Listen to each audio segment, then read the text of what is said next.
What's happening, guys? Gemma and Jess here, and back again for another episode of Two Girls, One Gaming Topic. Yes, and today we're going to be talking, well, you've seen the title, so you know roughly what we're going to be talking about. If you're here in the UK or if you're on continental Europe, you will know that Game, alongside supermarkets, are the retail, the high street places to go and buy your PS1. PS1? Oh my How god. very retro of Your me. current generation Your video current games. generation video games and consoles. And there have been some things bubbling in the background of late that have maybe given some cause for concern for employees and potentially us as consumers as well.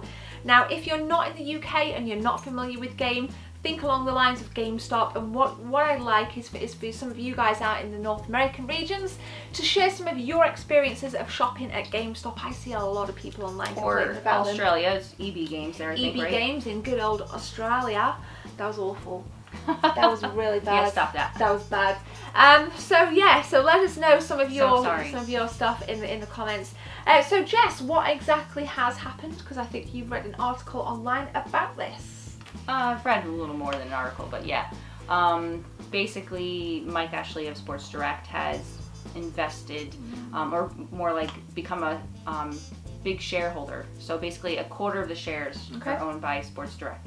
Boss Mike Ashley now. So, I mean, that could be good if you're looking at it from a numbers standpoint and just business that, you know, Game is struggling right now. Right. They haven't been able to sell as many current gen games. Okay. Low, you know, due to stock and the Switch. Which we'll talk about. Yeah, apparently Game have struggled to get Switches in because Nintendo haven't made enough. They haven't given retailers enough, so therefore their profit margins have been affected because they've not had the units to sell. Well, it's going to come down. I mean, if your business is struggling, it's not normally just from one thing. No. They can't blame it on Nintendo. Oh, no. That was just one thing that was mentioned. You know, so anyway, this is going to have, that's a pretty big, you know, if you think about like 26, it's actually 25.7% stakehold now. So that's a big impact you can have on a company, especially if some of the shareholders don't have as much of a, say they only own 10% or 6% or, you know, that sort of thing. This means this guy's going to have a lot to say, a lot he can kind of dictate or suggest in the changes he can make. Now, that could be great. They need some changes. They totally need some changes. The problem with this guy, I mean, we know him around here, right? Sports Direct is pretty big and not too far from us. The guy's a bit controversial, isn't he? Okay, yeah, I've seen a couple of pictures of him online and I've read a couple of things about him. Very, very short snippets and headlines. They just seem like a bit of a stickler, for want of a better phrase. Yeah, I mean, you can't go just by headlines, but basically there's controversy because these Sports Direct employees have been known to work very bad conditions, very overworked for very low pay. Right. So it's been compared to things like back in the Victorian days working in, say, like a printers or anywhere industrial. What? I know, so it's a bit barbaric, isn't it, for comparison? I know that's what you've read, but it must be really bad then, because that's there's been a lot of complaints. Yeah. Wow. And he's pretty nasty. You know, like, they're not far from us is a town called Shirebrook. They have a huge warehouse there and huge outlet. And he basically was putting down Shirebrook and saying that... I saw that. I'm not quoting him directly, but to summarize it, he basically said it's a wasteland and it's a lonely place. You know, which is pretty shitty considering that your employees come from there. Yeah, like you have a huge outlet there. Now this guy is like, you're trashing like the area that you have this giant warehouse in. Why would you do that? It's obviously, I mean, we went in there, it was swamped. It was busy. They're getting so much business. We're digressing a little bit. But no, I'm saying a lot of employees are actually from Shirebrook. So can you imagine, like, when your boss or the bigwig is like talking trash about your hometown after you've worked for them for that where long. Does that link in with this video? Where does it bring it back? What I'm saying is, as a Game employee, right? Yes. I personally, if I was a Game employee, I'd be nervous right now. I want to know, like, you want to know. Yeah. What's going to change? What's going to happen? You know? Yeah, it's kind of up in the air, and we're kind of interested to see, like. I know a lot of people that work for Game now. Can't say too much. Yeah, of course. Yeah. But if you used to work for Game and you want to anonymously share some of your experiences of working for Game, as with GameStop as well and EB Games, then let us know in the comment section below, because I think this is a bit more of a kind of serious topic for us, because this does affect people's lives. Like, this is the gaming industry, and if Game does well, then that's great for employees, that's great for benefits for them, that's really good, and everybody wants to work in a thriving environment. But if politics change, like in this case things are changing, and now 26% of Game shares have been bought out by this less than savoury character in the business world, then I would be worried. I would be like worried right now. I'm kind of worried as a consumer, because there could be some shutdowns of some stores. You know, the whole point is to try not to shut down stores. The whole point is to build the business back up and to get it to a very. But sometimes you've got to cut some of that wastage to build it back up elsewhere, if you know what I mean. That's what I'm saying. There's so much up in the air right now. This guy can be deciding, and you know, if you're an employee of Game, it's nerve-wracking. Absolutely. I mean, if you feel like you're not getting paid enough at Game, I have no idea what Game employees get paid, but if you already feel like you're overworked, underpaid, and then this guy comes along and he has a big say in your work life, then I don't know, that's a bit nerve-wracking. Not that I want to stir the boat or cause like hysteria. No, any like panic. We aren't like conspiring here. This could actually work out in everybody's favour. It could be fantastic. You know, everything could change for the better. This could be really, really great. This could be great for consumers as well. You know, this could be fantastic. But who knows?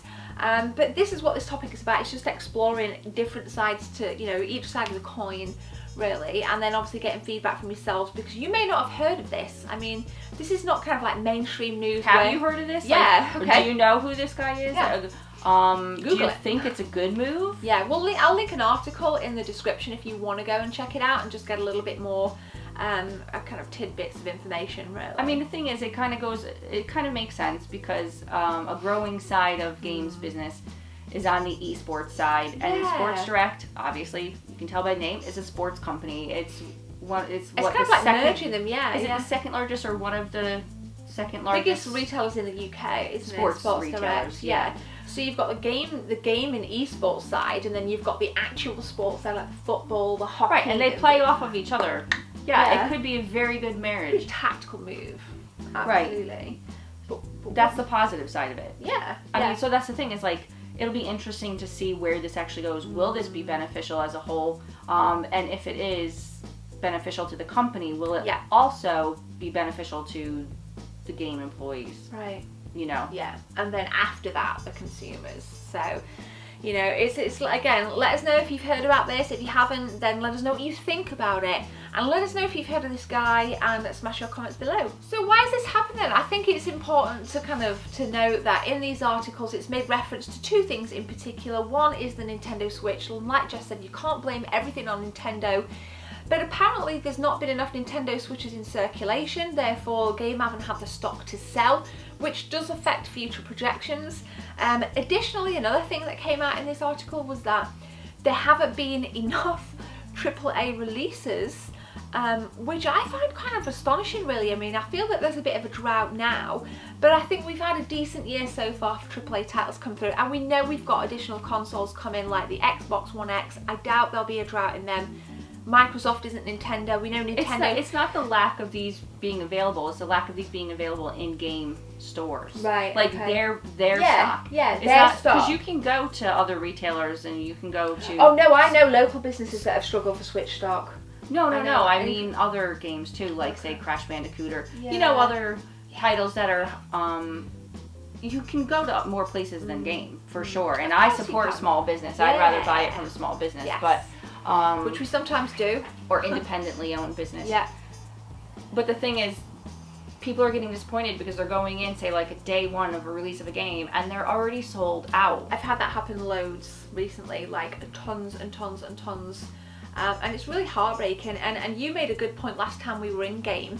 When you go in, a lot of the shelves now are filled with like merchandise, like caps, hoodies, notebooks, stickers, mugs, stickers, Pokemon cards, which is fine. Absolutely all over the geeky stuff. Pixel Pals, like behind me, there's loads of honey. I'm all up for that. However, that I think is a visual testament to just how little you know, Gamer getting in by way of stock. And I remember it was just before me and you got together, like of games themselves. Yeah, games themselves. 6 years, just before I met you, probably about 6.5, maybe 7 years ago.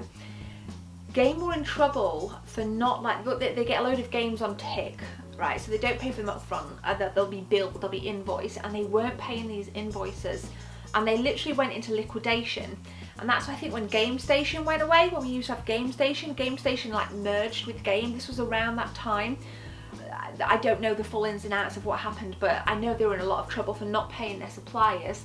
Now, it didn't shut down, it didn't change names, GameStation merged, and a lot of the old GameStation shop outlets turned into Games. Right, yeah. Because there used to be a Game and a GameStation in each town. If you're from the UK, you'll know that. So there's just like one in each town and city. So they've been in trouble before. It kind of worked to their advantage because things started to pick up a little bit after that. And again, I support local businesses. I do a lot of game tours in local businesses. A lot of people that watch me go to places that I recommend, and I'm fully in support of that. But round here, we don't have a lot of retro game stores or independent game stores we can go to like that. If we want a midnight opening, we have to go to Game. Yeah, we're stuck with going to Game. But if I had a retro game store in the local town, or not even a retro or game just a store, an independent game store, I would go to that rather than go to Game. Like, I would go to that to do my midnight opening there. So, you know, that's cool. So we're not just, you know, promoting Game here, but it's concerning as just a general consumer, and we wanted to know what you think, and I think it's a good topic again to bring up. So yeah, so smash your comments below. Do you want to say anything else? Okay, neither do I. So there we go, guys. I think we've beat this one enough around in this video. The topics have been let's scrap that. So there we go, guys. I think we've kind of beat that topic to death there. Do you? Have you got anything else you want to add? Yeah. No, I just hope that it goes well for everybody. Yes. You know? Yeah, let's hope no employees are affected. Fingers crossed that won't be the case, and everyone can just go on happily ever after and just get one up after one up after one up. I hope that it continues to be an actual store and doesn't turn into just an online thing. Yeah, yeah, like Woolworths did. Not that it was a game yeah. store, but just like with yeah, thumbs up for Woolworths if you remember Woolworths. Yeah. Either that, or if it does, that it impacts independently owned and other small businesses that positive manner. Yeah. So I mean, it would be great. I mean, yeah, chain stores are great. They employ people, and you know, it's a easy place to go and to know what they're really going to carry. Yeah. But like you said, I'd rather go to like a smaller, small game shop. So I think if it works out positively for Game, then that's great for the people that are invested to it, and then also for the employees. Yeah. But if it turns out to not be so good, then I hope that bad side turns into something good for independently game stores. See. All will come true, I guess, within the next 12 months. We'll see what happens. I don't know, 12 months? That's an awful, that's a short time to kind of weigh all this out. Well, I'm going 12 months. Guys, thanks for watching. My name's Gemma. Have a beautiful day. Back soon with another video. Take care. See you soon.